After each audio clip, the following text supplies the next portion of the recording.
아, 이 땅을 살아갔던 지난 수천 년간의 사람들은 세상을 이해하려고 참 애를 많이 쓴 것 같습니다. 그래서 철학이라는 것도 있고, 동양에는 동양 철학이 있고 서양에는 서양 철학이 있습니다. 또 한국에는 한국 철학이 있고요. 나름대로 세상과 나, 또 그런 것들을 많이 생각해 온 것이죠. 그래서 보통 민간 속에 하는 철학은 이렇습니다. 어디서 왔다 어디로 가는지 도무지 모르겠다. 근데 그 고민이 사실은 수천 년 전부터 계속 반복되어 온 고민입니다. 사람들은 자기가 누구인지를 깨닫기 위해서 도대체 나라는 존재가 어디서 왔다 어디로 가는지, 그 다음에는 어떻게 되는 건지, 이것들이 늘 궁금했던 것 같습니다. 그래서 철학자들이 그걸 곰곰이 생각했고요. 특별히 서양 철학에서는 근대로 들어오면서, 우리가 잘 아는 것처럼 20세기 들어오면서 실존주의라는 철학 사상이 들어오게 되었습니다. 그 실존주의의 대표적인 철학자로 된 사르트르는 철학자죠. 이런 말을 했습니다. 인간의 삶의 의미를 제공해 주었던 신이 사라진 세계에서 인간에게 주어진 것은 무한한 자유이며, 이 허무의 바다에서 인간을 구출하는 것은 그의 결단이고 사회 참여다, 이렇게 얘기했습니다. 그러니까 인간의 삶의 의미를 제공해 주었던 신앙이 사라졌다는 얘기입니다. 그것이 없고 신이 사라진 세계에서 그 다음에 일어나는 건 뭐냐면 인간에게 무한한 자유가 부여된다. 무슨 얘기냐면 신이 없다면 인간은 마음대로 살 수 있기 때문에 무한한 자유가 부여되고, 그 다음에 이 허무의 바다에서 인간을 구출하는 것은, 그러나 어떤 걸 추구하며 사는 것이 실제로 의미가 있는 것이고 존재의 가치가 있느냐 하는 것이 다 허무하지만, 허무하지 않은 일이 뭐냐면은 사회 참여다, 이렇게 생각을 했어요. 그러니까 이거 생각해 보면 이 철학자가 이제 물론 많은 철학자들이 그동안 수천 년간 생각했던 것을 다 공부를 하고 이제 새로운 영역을 나간다고 그때 생각한 게 뭐냐면, 우리가 아는 것처럼 유럽 사회에서 철학 운동이 일어나고 싸움이 일어나고, 중세에는 하나님을 믿는 것이 맞느냐, 인간이 중심이냐, 하나님이 중심이냐 막 논쟁들을 하고, 그러다가 이제 우리가 아는 인문주의 혁명이나 사람이 중심이라는 얘기죠. 세상의 중심은 사람이다. 뭐 르네상스 이런 과정을 통과해 오면서, 또 그런다고 사람이 철저하게 사람 자신을 믿을 수 있느냐, 그랬더니 인간의 이성은 그렇게 꼭 믿을 수 있는 건 아니다 하는 그 순수 이성에 대한 비판도 일어나고 철학자들의 싸움들이 있었던 거죠. 그러다가 소위 이제 현대로 들어오는 20세기 들어와서 사르트르 같은 생각을 많은 사람들이, 철학자들도 하게 되었습니다. 근데 이 맨 앞에 오늘 한 줄을 읽어드렸습니다만은 가정이 있습니다. 그 가정이 뭐냐면 신이 사라진 세계라면은, 이런 뜻입니다. 그러니까 세상을 살아가면서 창조자가 계시다 하는 존재를 믿는 사람들이 있고 못 믿는 사람이 있다. 그래서 창조자가 계시다 하는 것을 못 믿는 사람들에게는 세상이 어떤 존재가 되느냐 하는 것입니다. 그래서 실존주의 시대에도 그렇지만 많은 사람들이 세상 안에서 어떻게 생각하냐면요, 창조자가 혹시 있다 하더라도 세상에서 일어나는 일을 가만히 생각해 보면 하나님이 계시다면 이렇게 세상이 엉망진창일 수가 없다. 왜 세상이 이렇게 엉망진창이고 나쁜 사람, 악한 사람이 뺏어서 저 사람 반드시 죽여야 되는데 그 사람은 그렇지 않고 더 잘 되고 후세까지 잘 되고, 막 부자로 살고 자식들은 공부 잘하고 시집장가 잘 가고 막 3대 4대까지 그런 모습을 보면서 낙심하는 것 같습니다. 그러면 이런 세상을 어떻게 표현할 것이냐 하면서 생각한 것이 뭐냐면, 신이 계시더라도, 신이 있더라도 신이 세상을 만들다가 불완전한 상태로 버려버렸다. 그래 인간과 지구는 버려진 상태이고, 그러므로 어떻게 살아야 되느냐 해서 적용을 할 때 오늘 사르트르가 말하는 것처럼 사회 참여를 하는 것이 좋은 것이다, 이렇게 얘기를 하고 있는 거죠. 근데 우리는 압니다. 이런 실존주의가 지나가면서 그 다음에 들어온 사고방식이 무엇인지를 압니다. 그것이 무엇입니까? 너무 쉬운 철학이 있습니다. 캐세라세라 철학입니다. 그럴 수밖에 없죠.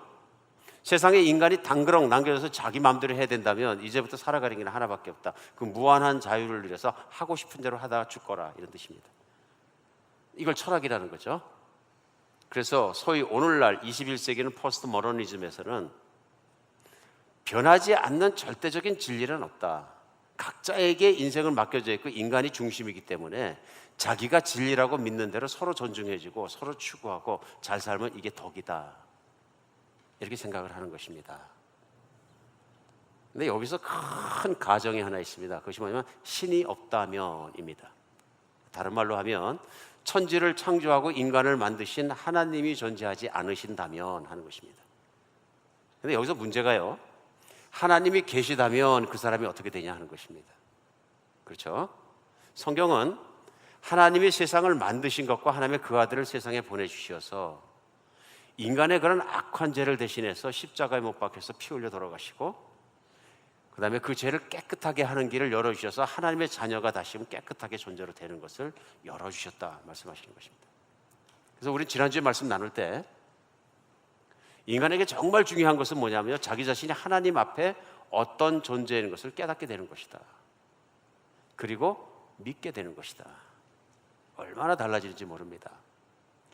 인간이 많이 아는 것 같아도 형편없는 지식을 갖고 있다는 게 늘 드러나는 것이 그런 것 같습니다. 어떤 사람들은 자기가 믿고 있는 소위 사회주의, 공산주의, 민주주의 하는 그 이데올로기를 목숨을 걸고 지키려고 합니다. 왜냐하면 여기도 지금 사르트르가 사회 참여라는 얘기가 나왔습니다만은 사회를 위해서 공헌하고 참여하는 것이 덕이라고 생각을 하기 때문에 열심히 합니다. 그런데 우리가 아는 것처럼 지금 이 순간에도 남미의 최북단에 있는 베네수엘라에서는 먹을 것이 없어서 죽어가고 있습니다. 상점에서 우유를 구할 수 없고 아이들을 기저귀를 구할 수 없고 기본적인 생활 필수품을 구할 수 없는 것은 몇 년째고요. 화폐 가치는 바닥까지 늘어서 어마어마하고요. 정말 백팩으로 하나를 다 가져가도 휴지 한 통 사면 끝날 정도로 나라가 망한 거죠. 재기할 수 없고 식량도 떨어지고 모든 것이 떨어져서 막 그냥 국민들은 수십만 명, 수백만 명이 이제는 다른 나라로 도망가야 되는, 피난 가야 되는 이제 그런 입장입니다. 그래서 미국에서도 국경에다가 대규모 구화물자들을, 의약품과 식량들을 갖다 놓고 대기하는데 받지 않습니다. 그 이유는 뭐냐 하면 우린 죽어도 우리 사상을 지켜야 되겠다, 사회주의 사상을 지켜야 되겠다, 미국이 우리를 조종하려고 그러고 있다 하고 집권자가, 마두로란 대통령이 그렇게 호도하고 있는 것입니다. 군인들이 맡고 있기 때문에 구호 식량을 앞에 놓고도 백성들은 못 먹으니까 데모하고 있습니다. 지금 이 순간도 그런 일이 벌어지고 있는 것이죠. 정의라는 이름으로 사회주의의 깨끗함을 지켜야 된다는 이유로 나라를 가난하게 사회주의로 만들었음에도 불구하고 스스로 내가 틀렸다고 인정하지 못하고 돌아서지 못합니다. 베네수엘라는 석유 매장량이 세계 1, 2위를 다툽니다. 여러분, 석유를 조금만 가지고 있어도 과거에 부자인데 세계에서 석유 매장량이 탑을 달리는데 어떻게 이렇게 가난한 나라가 됐어요? 천연 자원이 이루 말할 수 없이 많습니다. 먹을 것이 없습니다. 인간이 얼마나 어리석느냐 하는 것을 보여주고 있습니다. 그 이데올로기 하나 때문에, 사회주의를 하면서 가난한 자들에게 똑같이 재산을 나눠준다 하는 것 때문에 결국 다 같이 망하겠는데 그 이유는 한 가지입니다. 인간의 타락한 속성을 이해하지 못했다 하는 것입니다. 인간은 아무리 좋은 자원을 가지고 있어도 이기적이고 고집스럽고 자기 주장만 우기고 있는 겁니다. 자기의 주장을 내려놓고 우리가 틀렸다고 고백하고 문을 열면 백성이 배고프지 않을 걸 뻔히 알면서도 문을 열지 않는 것입니다. 세상이 그와 같습니다. 인간은 지구의 한 조각을 조금 알고 있으면서 모든 걸 알고 있는 것처럼 얘기합니다. 천체 물리학자 중에 스티브 호킹이라는 유명한 사람이 있습니다. 근데 이 사람이 몇 년 전부터 자꾸 자기의 전공 영역이 아닌 종교의 영역을 자꾸 말을 합니다. 뭐라고 말하냐면 자기가 평생을 천체를 바라보고 연구를 했는데 신은 없다. 물질이 있을 뿐이다. 그리고 그 물질은 그 스스로 완전하다. 인간은 고장난 컴퓨터일 뿐이다. 이렇게 얘기합니다. 그러니까 얼마나 많은 과학을 한다는 분들이 거기 매료되는지 모릅니다. 그 말에. 그래갖고 신앙이 있던 형제들까지도 흔들흔들 하는 것을 제가 가끔 봤습니다. 근데 제가 이제 아까 말씀드린 것처럼 그냥 전공을 말씀하셔야 합니다. 그분은 과학자입니다. 과학자는 자기가 알고 있는 지식의 한계를 넘어가서는 안 됩니다. 그렇죠? 왜냐하면 방법론적으로 그 말이 틀렸기 때문에 그렇습니다. 그는 신에 대해서 논언해서는 안 되는 것입니다. 거기에 큰 가정이 있습니다. 그 가정이 뭐냐면 만약 신이 없다면 물질은 완전하다고 믿은 것입니다. 인간보다 우주에 움직이는 질서가 더 완전하다고 스스로 그렇게 믿은 것입니다.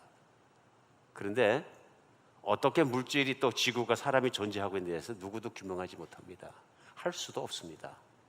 그렇기 때문에 철학자든 과학자든 그것을 규명하기 위해서는 맨 앞에 시작되는 게 뭐냐면 가정입니다.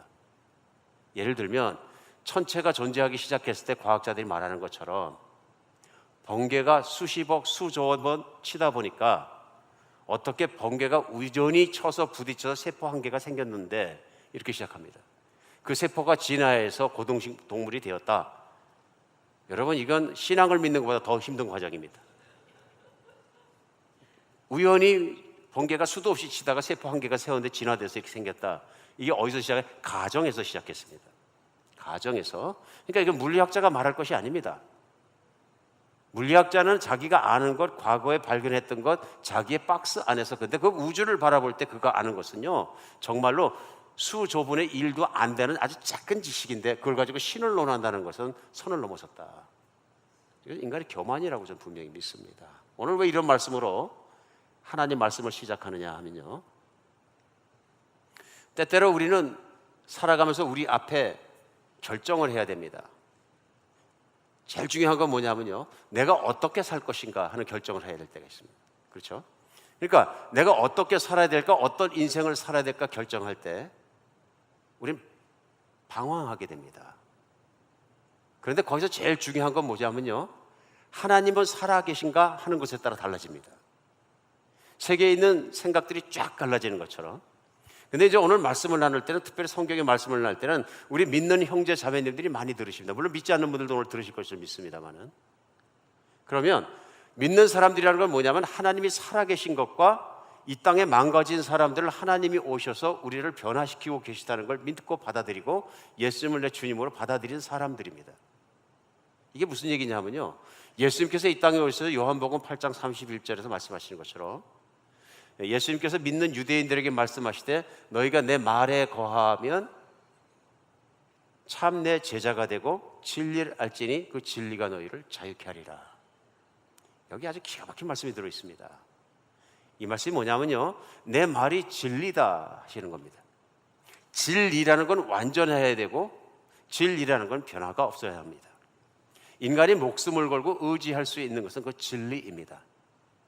근데 예수님이 내 말이 진리다 하고 말씀하셔서 나를 믿으면 진리를 알게 되고 그 진리가 너를 묶고 있는 가짜의 생각과 지식으로부터 자유케 할 것이다. 그런데 요한복음 8장에서는 그 자유케 되는 것을 분명히 말씀해, 내가 죄로부터 자유해야 될 것이다. 그래서 말씀하시게 뭐냐면 너희가 다 죄의 종이다. 너희가 죄의 종인 이유는 죄를 지어야지 노력해서 짓는 것이 아니라 가만히 있으면 네 안에서는 죄가 나온다. 그 죄는 하나님의 의로우심과 선하심을 따라가지 못하는 인간의 생각과 행동들을 얘기하는 거죠. 그래서 너는 가만히 있어도 죄의 열매가 주렁주렁 맺히는 것은 죄의 종으로 살았기 때문에 그렇다. 이기심, 음란함, 방탕함, 싸우는 것들, 경쟁하는 것들, 시기하는 것들, 수근수근하는 것들, 비방하는 것들, 교만한 것들, 이것이 선한 것이냐 하는 얘기, 선하지 않은 것인데 인간 안에 꾸역꾸역 나오는 이유는 내가 종으로 붙잡혔기 때문에 그렇다. 나를 믿으면 내가 너를 그 더러움으로부터 깨끗하게 해주겠다. 새 사람 만들어 주시겠다. 그 뜻인 것이죠. 오늘 요한계시록은 하나님이 계시는 걸 믿는 그리스도인들이 이 땅에 살아가는 동안에 어떻게 무엇을 위해 살아가야 하는 것을 벽에다 못을 탁 잘 박아서 놓듯이 딱 찍어주십니다. 이렇게 살아라. 그래, 우리 지난주에는 요한계시록 2장에 그죠? 교회를 통해서 그 교회 하신 말씀들을 통해서 우리 발람의 교훈을 따라가지 말자.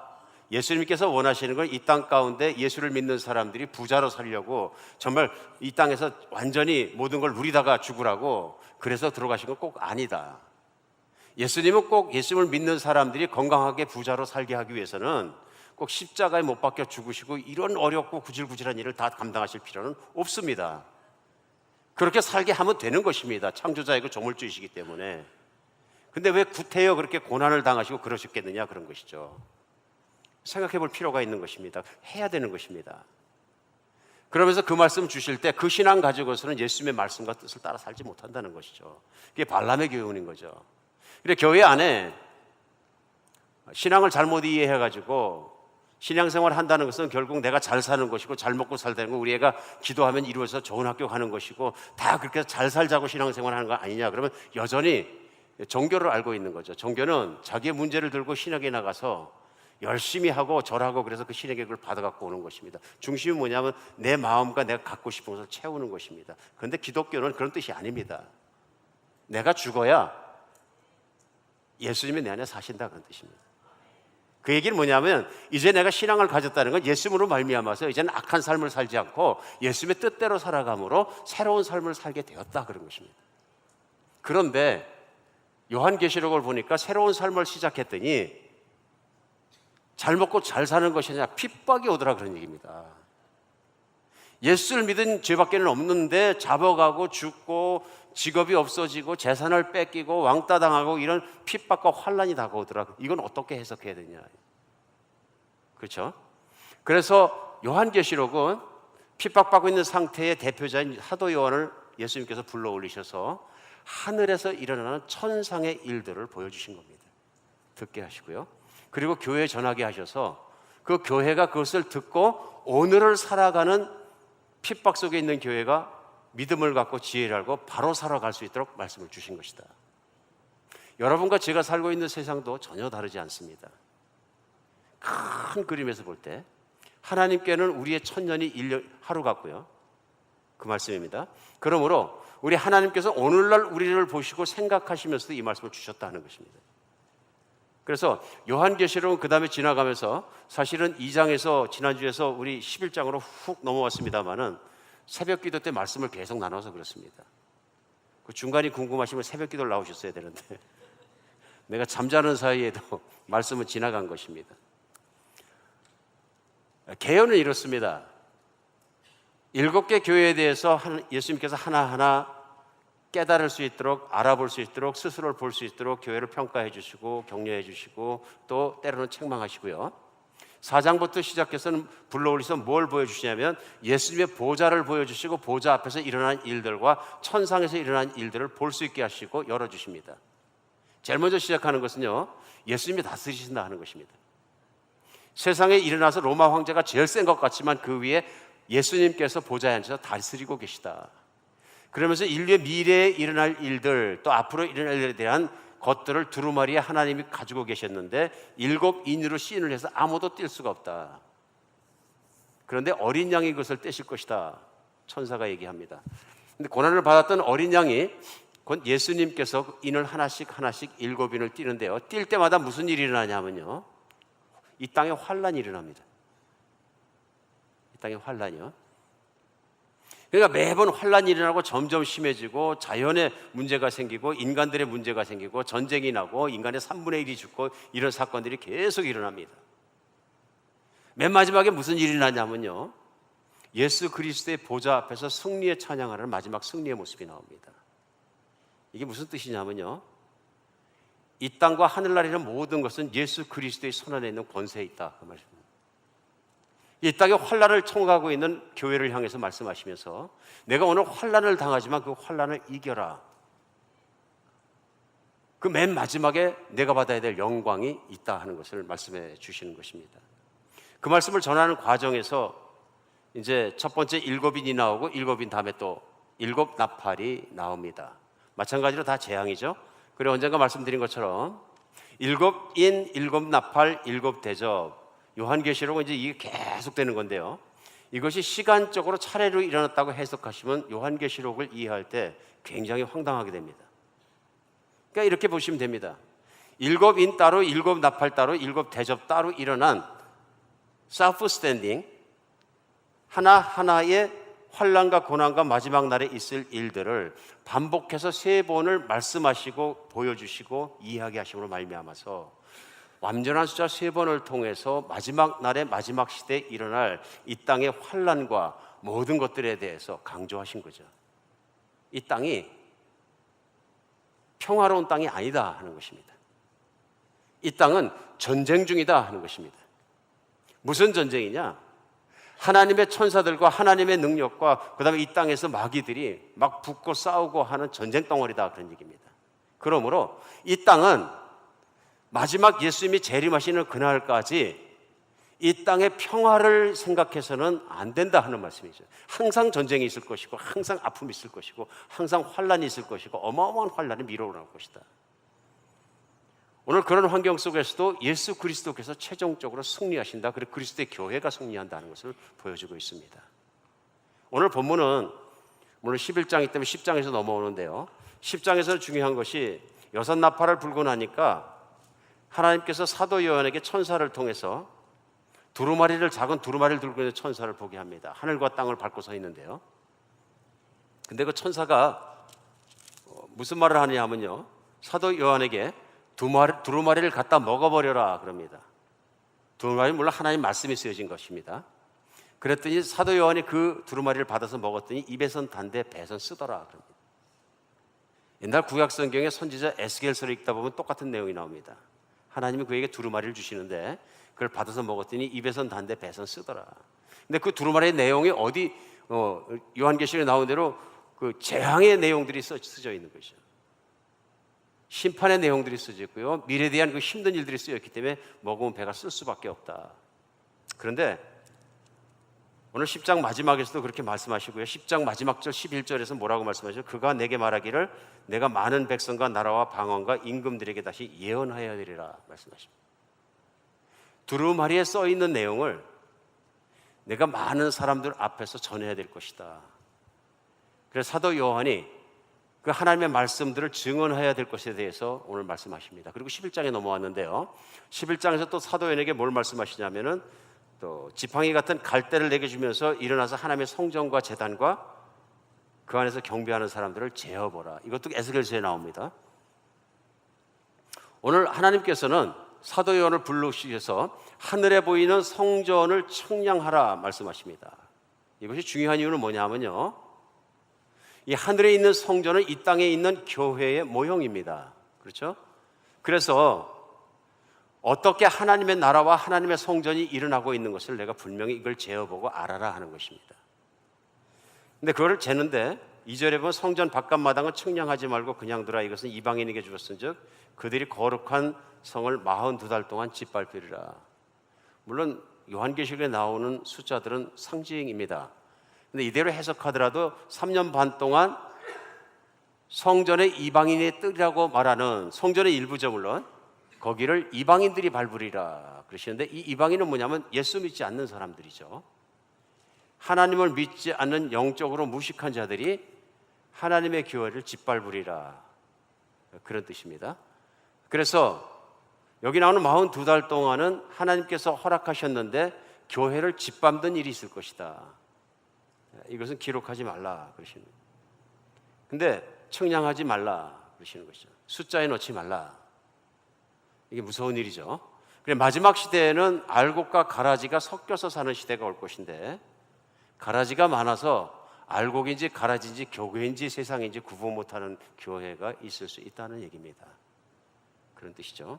그러면서 3절에 보면 그러나 내가 나의 두 증인에게 권사를 주고 두 증인이 굵은 베옷을 입고 1260일 동안 예언하리라. 그래서 예언에 대한 말씀이 또 나옵니다. 두루마리를 먹고 예언하라 그러시고요, 오늘 11장에 넘어와서도 또 두 증인이 예언하게 되리라. 그러면서 4절에 보면 이 땅이 주 앞에 서 있는 두 감람나와 이 땅의 주 앞에 서 있는 두 감람나와 두 촛대다. 이 두 증인에 대해서 그렇게 말씀하십니다. 근데 그들을 누구든지 해하려면 그 입에서 불이 나와서 그 원수를 삼켜버릴 것이요 누구든지 그를 해하고자 하면 반드시 그것같이 죽임을 당하리라. 그러면서 그들이 권능을 가지고 하늘을 닫아 그 예언을 하는 날 동안 비가 오지도 못하게 하고 또 권능을 가지고 물로 피로 변하게 하고 아무 때든지 원하는 대로 여러 가지 재앙으로 땅을 치리다. 7절에도 그 증언을 마칠 때 무저갱으로부터 마귀가 올라와서 그들을 죽일 것이다. 그들이 죽은 것, 두 증인이 죽은 것이 영적으로는 소돔이라고도 하고 애굽이라고도 하고 예수 그리스도께서 십자가에 죽은 그곳이라, 땅이란 얘기입니다. 그들이 죽으니까 수많은 예수님을 믿지 않은 이 땅에 있는 족속과 방언과 사람들이 나와서 그것을 기뻐하고 선물을 나누면서 너무 기뻐할 것이다. 그러나 3일 반 뒤에 그들에게 생기가 들어가서 다시 살려서 구름을 타고 그들이 하늘나라에 올려지도록 할 것이다. 그랬더니 그때 땅에 지진이 나서 성의 10분의 1은 무너지고 지진에 죽은 사람이 7천이라 그 남은 자들이 두려워하고 하나님을 찬양하게 될 것이다 하면서 그 뒤에 부분은 하늘나라에서 일어나는 예수 그리스도의 보좌 앞에서 일어나는 예배와 경배와 마지막의 찬양과 승리의 모습을 선언하고 있습니다. 그러니까 오늘 두 증인이 누구냐 그런 것입니다. 예언을 하는데요, 두 증인은 확연합니다. 두 증인은 교회입니다. 교회. 이 요한계시록은 누구에게 보내진 계시냐 하면 바로 교회에 보내준 계시입니다. 그리고 교인들을 위해서 보내주신 것입니다. 이게 교회의 역할인 거죠. 두 증인을 특별히 두 감람나무와 이제 촛대다 이렇게 얘기하는데요, 여기서 말씀하실 때 그 뜻을 가만히 생각해 보면 구약에서 이스라엘은 감람나무에 비교합니다. 예수 그리스도의 정말 하나님의 감람나무로 표현합니다. 그 촛대가 교회라는 것은 이미 요한계시록 1장이 시작하면서 예수님께서 풀어주셨습니다. 촛대는 교회라 하고. 그러므로 왜 둘을 세웠느냐? 하나님을 믿는 하나님 안에 있는 백성을 총체적으로 이 땅 가운데 있는 백성을 말씀하실 때 풀어 말씀하셨다. 그럼 교회다. 그럼 이 교회가 마지막 시대에 해야 되는 일을 분명히 말씀하시는 거죠. 교회가 마지막 시대에 해야 될 일. 그것이 뭐냐면 증인의 역할입니다. 그래서 오늘도 말씀이 나오면서 두 증인하고 말합니다. 10장 마지막에서도 두루마기를 먹은 요한에게 예언하여야 되리라 하는 것은 뭐냐면요, 증인이 하는 일입니다. 증인이 뭐냐면요, 무엇인 것을 보고 들은 사람입니다. 법정 가서 증인이 그런 것이죠. 윈니스입니다. 그런데 여기서 두 증인 할 때 이 두 증인이라는 헬라어 단어가 뭐냐면 마르티스 하는 단어인데요, 이 단어가 뭐냐면 오늘 영어에서는 마르타입니다. 순교자라는 뜻입니다. 증인은 누구냐 하면요, 예수 그리스도의 복음을 십자가의 죽으심과 부활을 전하다가 죽기까지 전하는 사람이 증인입니다. 성경 안에서는 증인. 증인이라는 단어가 그렇게 중요합니다. 증인은 자기의 것으로 말하는 것이 아니고 자기가 보고 들은 것을 말하는 것입니다. 하나님의 일꾼들인 것이죠.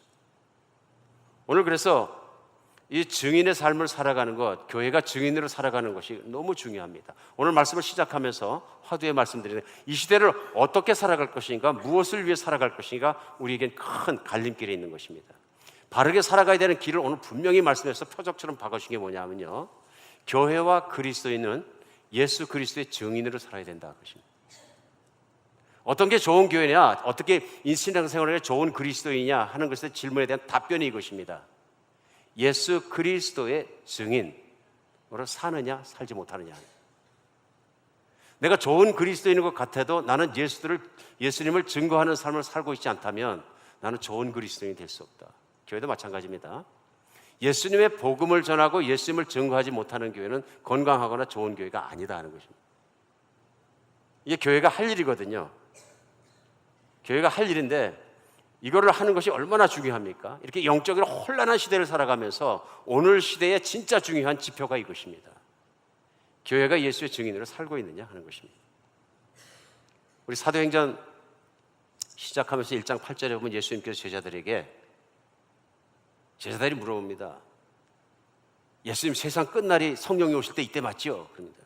그러니까 세상 끝날에 대해서 너희가 알 바가 아니야 아버지께서 정하실 것이냐, 오직 너희에게 성령이 임하시면 너희가 권능을 받고 예루살렘과 온 유대와 사마리아와 땅끝까지 이르러서 너희가 이것이 되리라. 뭐예요?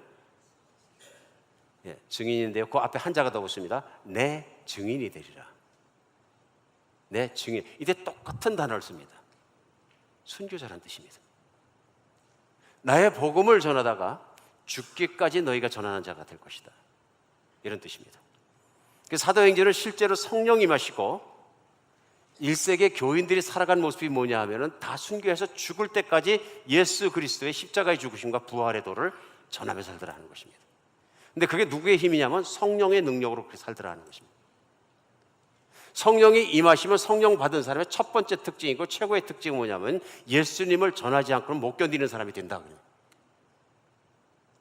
요즘 성령님이 지난 20세기를 통해서 정말로 바로 예배받게 된 것을 감사히 생각하지만 어떤 성령론은 내가 영적으로 만족하고 환각 상태에 들어간 것처럼 행복해지는 것, 그것이 성령이 나에게 은사를 주고 은혜를 주시는 최고의 목표인 것처럼 잘못 해석할 때도 많이 있는 것 같아요. 물론 하나님은 나를 최고의 평강 속으로 밀어넣어 주실 것입니다. 그러나 중요한 것은 내가 하나님께 자신을 다 드렸을 때 하나님이 통치하시니까 그것이 오는 것입니다. 하나님 뜻하서 살아갔을 때 성령이 오셔서 이 땅 가운데 하시는 가장 성령을 주시고 능력 주신 중요한 일은 예수 그리스도의 증인으로 서게 하는 것입니다. 증인이라는 얘기는 뭐냐면 내가 예수님을 믿으니까, 내가 하나님을 믿으니까 내가 변했고 너무 좋고 새 사람이 되었고 삶이 기뻐지고 오직 그것 때문에 나누지 않고서는 견디지 못하는 사람이 되어서 예수님을 다른 사람에게 전하는 사람입니다. 그러니까 누가 이런 일을 하느냐? 모든 그리스도인이, 모든 교회가 그렇다는 얘기입니다. 오늘 말씀 속에서 특별히 요한계시록 11장 속에서 우리가 알 수 있는 것은 키워드가 예언입니다. 우리도 얼마든지 예언할 수 있습니다. 내가 예수님을 믿고 이렇게 좋습니다. 그런데 예수님을 믿으면 이런 좋은 일이 있고 예수님을 믿지 않으면 그 심판을 받게 될 것입니다. 우리 다른 사람의 미래에 대해서 확실하게 얘기해 줄 수 있습니다. 자신 있으십니까? 뭐 그렇게 어렵지 않잖아요. 성경 말씀의 요한계시를 보면 그 마지막 날에 반드시 심판받게 됩니다. 어마어마한 심판을 받게 될 것입니다. 오늘 요한계시록 11장에서 이 시대에 우리 그리스도인들이 살아가야 될 확연한 목표를 주시는 겁니다. 그리고 우리도 그 길을 살아야 되는 것입니다. 사도 바울은 고린도 후서에서 보면 3층 천을 보고 왔다 얘기합니다. 천국을 올라갔다 내려왔다 이런 얘기죠. 그리고 그가 천국으로 올라갔다 내려왔기 때문에 살 수 있는 게 뭐냐면요, 세상에서 자기가 중요하게 생각했던 것을 오물처럼 생각하게 되었다. 세상에서 최고처럼 생각했던 것을 다 버려볼 수 있었다. 이것이 정상적인 그리스도인의 삶이고, 그 사도 바울은 예수 그리스도를 증언하다가 본인에게죠, 내가 예수 그리스도를 증언함으로 말미암아 붙잡히고 감옥에 살고 목이 잘라 순교하기까지 그 길을 뛰어갔다 하는 내용입니다. 오늘 요한계시록이 처음 시작되면서 환난과 고난 속에 들어가고 있는 교인들에게 분명히 예수님께서 이 메시지를 주셔야 했던 것입니다. 믿으십니까? 이 메시지 외에 어떤 걸 가지고 위로가 되겠습니까? 환난을 다 없애주겠다, 그런 뜻이 아닙니다. 정말 그렇습니다. 예수님께서는 사실은 환난 받는 교회가 지하 동굴에서 기도할 때 예수님이 환난을 없애주시고 그래야 더 잘 전도가 될 것이 아닙니까? 막 그랬을 때 이론적으로 봤을 때 또 효과나 효율성 면에서 봤을 때는 환난을 없게 해주시는 것이 하나님 나라가 더 잘 갈 수 있습니다. 이게 인간의 사고입니다. 예수님의 답변은 뭐냐면요, 요한계시록은 환난을 없애주겠다 아니라 더 큰 환난이 계속 다가오겠다입니다. 그러나 죽기까지 충성하라. 예수님은 12제자에게도 가르치시면서 복음서에 그 말씀을 하셨어요. 제자들을 전도를 내보서 뭐라고 하시면 내가 마치 너희를 보내는 것이 양들을 이리떼 가운데 늑대 떼 가운데 보내는 것 같다. 양은 여러분 늑대한테 붙잡히고 배고픈 늑대 떼들한테 붙잡히면 그냥 그야말로 고기입니다. 그냥 밥입니다. 양이 싸울 수 있는 건 아무것도 없어요. 그러면 그렇게 말씀하시고 이거 안타깝다 불쌍하다 그러셨을까요? 제자들이 지금 복음 전하를 보내서 복음 전하러 가는데 너희들은 양 같고 세상에 있는 사람들은 늑대 같다 그러신 거예요. 지금 때리다가 막 몰려와서 널 뜯을 텐데. 근데 예수님이 결론적으로 그 말씀하십니다. 마태복음 10장에서 보면 뭐라고 말씀해요? 그러나 몸은 죽여도 영혼을 어떻게 하지 못하는 자들을 두려워하지 말고 몸과 함께 영혼까지도 지옥불에 던지는 하나님을 두려워하라. 두려워하라 말은 죽는 거 두려워하지 마라. 아무것도 아니다. 죽는 거 두려워서 절절매지 마라. 내가 너희들이 가면 너희는 양이지만 늑대를 다 죽여버릴게. 그러면 신날 텐데요. 당장은 신나잖아요. 갔는데 파워가 생겨가지고 팍 쓰러져 버리고 사람이 말 안 들으면 푹푹 쓰러지고 그러면 그런 말씀이 아니고 너희들은 양은 양일 것이고 늑대가 물어뜯으면 죽을 것이다. 찢길 것이다. 피날 것이다. 생명을 잃을 수도 있다. 예수님이 제자들에게 전도 나갈 때 주신, 제자들이 살아남을 수 있는 길은 하나밖에 안 주셨어요. 한 동네 가서 핍박하거든 그 동네에서 다른 데로 도망가라. 됐어. 그래 뭐라 그러시냐면, 그러므로 너희는 양같이 순결하고 뱀같이 슬기로워라 그러셨지, 내가 어마어마한 늑대보다 더 센 사자를 만들어줄게 이런 말씀하지 않으셨어요. 오늘날 어떤 분들이 신앙생활할 때는 사자같이 돼야 된다고 생각하는데 그런 사자가 아닙니다. 세상을 막 압도해버려야 된다. 더 부자고 막 더 힘이 세고 더 왕이 되고 더 올라가고. 여러분, 지난 2000년 동안 하나님의 교회가 가장 타락하고 가장 구역질나고 가장 더러웠던 시대가, 그때가 언제냐면 교황청이 세상에 있는 왕들을 띄었다 붙였다고 온 세계에 있는 재산을 다 끌어모으고 그것도 부족해서 금으로 붙이고 보석으로 붙이고 최고의 예술품을 만들어서 교회 그 자체를 세계에서 제일 번쩍거리게 만드는 그것 때문에 면죄부를 팔아먹던 시대예요. 보이십니까?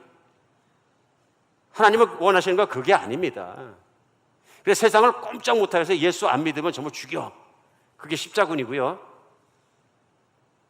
그게 중세에 유럽에서 일어났던 모습입니다. 타락한 교회. 그리스도의 방법은 그런 방법이 아닙니다. 내 힘으로 하지 말고 핍박을 받을지라도 다 뺏길지라도 예수 그리스도의 복음을 전하라는 것입니다. 교회의 권세는 그렇게 세상을 막 밟고 올라가고 세상 위에 가서 왕이 돼버리고 금관을 쓰고 앉아있고 금옷을 입고 앉아있고 그런 얘기가 아니라는 것입니다. 우리 예수님은 그렇게 사역하지 않으셨다는 것이죠. 그래서 그것이 거짓 선지자, 거짓 그리스도, 거짓 모습, 거짓 교회 모습이 되는 거죠. 오늘 우리 주님께서는 내 증인이 되라 말씀하시면서 마지막에 두 증인이 죽습니다. 근데 놀라운 건 세상에서 교회가 끝났다, 완전히 망했다 그랬는데 3일 반 만에 또 살려내십니다. 그게 교회의 모습입니다. 진짜 환난을 당할 때는 교회를 떠올리신다는 얘기죠. 구름 위로 두 증인이 떠올라가더라. 떠올리신다는 얘기죠. 교회의 영광을 보면서 세상 사람들이 애통할 때는 때가 늦었다. 사랑하는 여러분, 다른 건 몰라도 내가 무엇을 위해서 어떻게 살아야 될까 생각할 때 갈림길이 있다면 한 가지는 확실해야 됩니다. 나는 예수님을 믿는 사람이고 나는 그 복음을 전하기 위해서 산다. 목사만 그런 것이 아니라 선교사만 그런 것이 아니라 예수님 부름받은 모두는 그걸 위해서 산다. 내가 살고 있는 건, 내가 보내진 건, 내 가정과 내 이웃과 내 직장과 내 사업장과 내 모든 것은 나의 선교지다. 난 예수님을 전하겠다. 여러분, 예수님을 안 전하면 아무 일도 안 일어납니다. 환난도 없고요. 그건 1세기 교인들도 마찬가지입니다. 예수님께서 그걸 가르치시면 집집마다 거리마다 다니면서 전하니까 저 사람, 예수 믿는 사람이 알기 때문에 황제고 누구고 핍박이었을 때 그 사람이 잡혀가는 것이지, 안 전하면 아무도 안 나갑니다. 떠나온 조국에서는 우리 그리스도인들이 정말 치욕스럽고 창피한 역사를 가지고 있습니다. 우리 다시는 그런 일이 반복되지 않길 간절히 바랍니다. 우리가 알고 있는 것처럼 일제강점기에 일인들이 들어와서 조선을 유린했을 때 황제를 경배하는 일을 시켰습니다. 지금도 막 싫어하잖아요. 그래서 신사참배하라 그러면. 근데 그 신사참배가 들어왔을 때 제일 먼저 어쩌면 동조하고 나섰던 건 기독교입니다. 기가 막힌 일이죠. 거의 모든 교단 전체에서 신사참배는 우상숭배가 아니라 성명 발표하고, 천황 앞에 신으로 경배하라면 경배하고, 시키면 시킨 대로 하라. 거기서 끝나지 않습니다. 너무도 자발적으로 성금을 모으고 헌금을 모아가지고 일본에다가 비행기를 사주고 적극적으로 나와서 뛰었습니다. 일제시대가 끝나고 나서 각 교단은 연합해서 성명서 한 장 발표했습니다. 과거에 우리가 잘못 생각해서 그렇게 했다, 회개한다. 성명서 쪼가리 하나로 될 일이 아니다. 1세기 교인들은 예수님을 증거하다가 죽었는데, 참 조심해야 될 일입니다. 오늘날도 우리가 세상을 살아가면서 내가 세상을 살면서 할 일이 무엇인가 생각해 봤을 때 나는 전도 안 해도 되지 하는 생각이 있다면 오늘 바꾸시기 바랍니다. 내가 나중에 영광이 있는 것만큼 내가 오늘 세상을 사는 동안 또렷하게 내 안에 내가 섬기고 사는 예수, 내 주인의 증인으로 사셔야 합니다. 믿으십니까? 증인으로 꼭 사시기를 제가 오늘 같이 당부드립니다.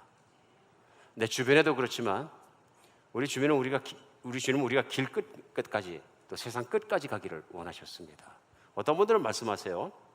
다른 건 다 하라 그래도 나보고 노방전도 하라 그러지 마세요. 나는 제일 싫어하는 사람이 버스에 타가지고 기차 타가지고 예수 믿으서 하는 사람하고 괜히 길에 가는데 예수 믿으서 쫓아오는 사람 난 제일 싫어합니다. 나도 그리스도인이지만. 네, 여러분 잘 생각해 보셔야 됩니다. 노방전도를 가르치신 분은 예수님이십니다. 제자들을 길거리로 보내고 집집마다 보내고 모르는 동네로 보내서 예수님의 증인 삶을 살라 그러신 분은 예수님이십니다. 노방전도를 가르친 건 제자들이고요. 성령 받자마자 길거리로 쏟아져 나와서 방언을 하고 하나님의 영광과 그 복음을 전하니까 사람들이 이게 무슨 일이냐 하고 그 전하는 말씀을 복음을 증인의 말을 들었던 사람들은 길에 있는 사람들이었습니다. 사도 바울이 두란노에 가고 각 지역에 가는 곳마다 장터에서 길에서 사람들을 가르치니까 사람들이 믿고 돌아온 것도 대부분 길입니다. 장소가 중요한 거 아니라는 얘기입니다. 예수님을 전하면 핍박도 따라오고 판단도 따라오고 욕도 먹을 수 있고 환난도 따라오고 직장에서 쫓겨날 수도 있고 가정에서도 욕먹을 수도 있고 별짓 나옵니다. 그러나 그게 증인이 겪어야 될 고난입니다. 만약에 미국에 나는 그리스도인이라고 책박스에 체크한다는 78%의 사람들이 모두 뛰어나와서 복음을 전하면 미국 복음만 끝났습니다. 벌써. 78%나 몇 명이나 목숨 걸고 복음을 전할 것인지 한번 생각해 보시기 바랍니다. 그 78%의 절대 다수의 사람들이, 수많은 사람들이 교회를 1년에 한 번 내지 두 번 갑니다. 생각해 보시기 바랍니다. 이거 참 교회인지. 지도를 보다 보니까 지도에 구글맵에 구글링을 하는데 궁금해졌어요. 여러분과 제가 열심히 섬겨오고 선교사를 파송한 인도의 웨스트 벵갈주의 수도 콜카타는 10년 전에 저희가 처음 기도를 시작할 때 믿는 사람의 숫자가 0.1%였습니다. 센서스에 보면 기독교의 숫자가. 그 얘기는 뭐냐면 몇 명입니까? 0.1. 1000명 중에 10명인가요? 한 명인가요? 점같이 작은 숫자이죠. 여기는 미전도 종족이고 진짜 믿는 사람이 적어서 2%만 안 돼도 미전도 종족이라고 하거든요. 믿는 사람의 숫자. 근데 0.1%밖에 안 되는 거예요. 참 열심히 우리도 기도들 하시고 재정으로 후원하시고 선교사 보내고 단기 선교 가고 큰 변화가 일어나서 지난 10년 동안 0.6%가 됐습니다. 할렐루야. 이게 큰 숫자의 차이입니다. 사실은 1% 치고 오르는 거 금방이고요. 불 붙기 시작했다는 얘기입니다. 복음이 증거입니다. 누군가 가서 희생의 피를 뿌리고 있다는 얘기죠. 지금도. 다른 주는 어떤가 하고 찾다 보니까 첫 번째 라자스탄이라는 주가 제 눈에 들어왔습니다. 한번 간 적이 있는데요. 이 주가 현재 얼마냐면 0.1%입니다. 콜카타보다 훨씬 더 낮습니다. 이제는. 왜 그런가 봤더니 복음을 전하러 들어가는 사람이 없습니다. 없습니다. 해교도와 무슬림과 뭐 다른 종교, 기타 종교는 굉장히 많은데요. 기독교는 맨 꼴등입니다. 비하르란 주가 또 그렇습니다. 동북쪽에 웨스트 벵갈주 북쪽에 있는데요. 여기도 0.1%입니다. 다른 말로 하면 기독교 없다 이런 뜻입니다. 꼴등입니다. 괄목하려는 종교들 다 해봐도 불교보다도 뒤에 있고요. 그러니까 힌두교, 무슬림, 그 다음에 나오고 불교 나오고 자인교, 무슨 교 나오고 그 다음에 제일 끝에 기독교가 이름이 안 나옵니다. 그 말씀은 예수님께서 내 복음의 증인이고 전하라 하는 말씀 이후에 교회가 가지 않았다는 것밖에 다른 해답이 없습니다. 정말 그런 것 같습니다. 여러분과 제가 사는 아틀란타에는 많은 목회자가 사실 한인 목회자들이 계신 것 같습니다. 어떤 분들이 가끔 그런 말씀을 하셔서 저도 마음이 좀 찝찝할 때가 있는데요. 좋은 말씀은 아닌 것 같아요. 아틀란타는 왜 이렇게 목회자도 많고 또 사모님들도 많습니까? 가니까 전부 사모님이고 전부 목사님이라 그러던데 눈에 많이 띄니까 그런 것 같습니다. 근데 그런 말씀 속에는 이 목사님들 다 뭐 하십니까 하는 책망도 들어있는 것 같아서 때때로 제 마음이 좀 이렇게 편하지는 않습니다. 근데 사실인 것 같습니다. 복음을 전할 만한 사람들이 많이 있습니다. 아틀란타는 교회도 많고 그리스도인도 많습니다. 빨리 전하고 교회가 땅끝까지 선교해야 합니다. 복음 들고 없는데 나가야 합니다. 저는 복음을 전파하는 철저한 원칙은 이거는 복음이 없으면 들어가야 하는 것이죠.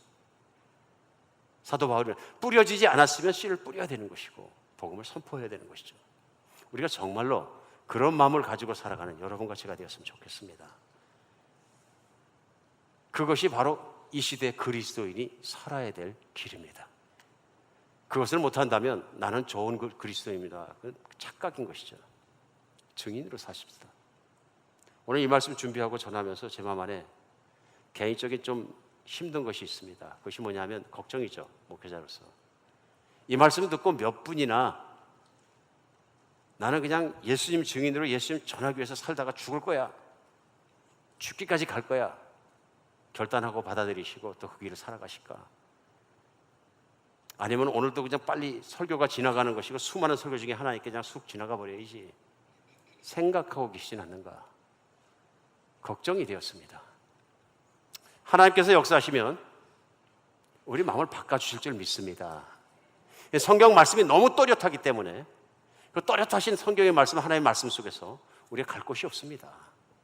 그리고 내가 예수님을 마음을 다해 뜻을 다해 힘을 다해 목숨을 다해 그분을 사랑한다면, 내가 그분 앞에 십자가에 죽었다면, 내가 진짜 그리스도인이라면 갈 길은 분명합니다. 그분의 증인이 되는 것이죠.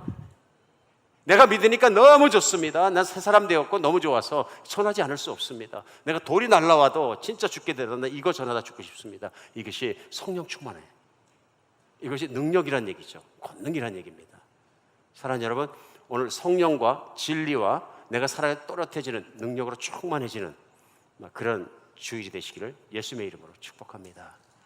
전하십시다. 기도하겠습니다.